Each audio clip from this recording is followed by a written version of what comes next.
Inalmahan ng grupong Sinag ang presyo ng baboy na umaabot na ng hanggang 400 piso kada kilo sa ilang pamilihan. Ang sagot ng Department of Agriculture sa pagtutok ni Bernadette Reyes.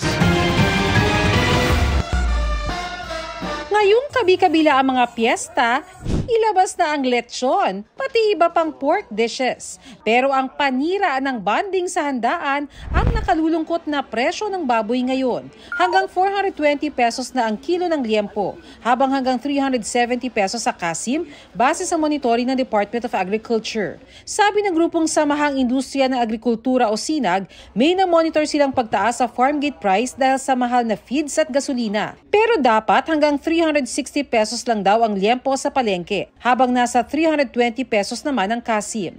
Yung mga 420 dapat sinisita yan. Feed cost medyo mataas pa rin. Tsaka yung last year, di ba, tinamaan ng ASF. So yung kinakatay ngayon mas maliit. Sabi ng DA, hindi naman sa lahat ng palengke mahal. Mas mababa raw ang madalas na presyo o prevailing price sa karamihan ng palengke. Patuloy pa rin na challenge sa atin yung ASF. So, isa yan sa pangunahing issue dahil wala pa naman tayong bakuna. And then, yung feeds ay mataas pa rin. Sa ilang palengke namang inikutan namin, 320 hanggang 400 pesos ang kada kilo ng baboy. Taas pa ng gasolina, kaya lalong nagmamahal. Mahirap pag mataas yung paninda. Mahirap itinda.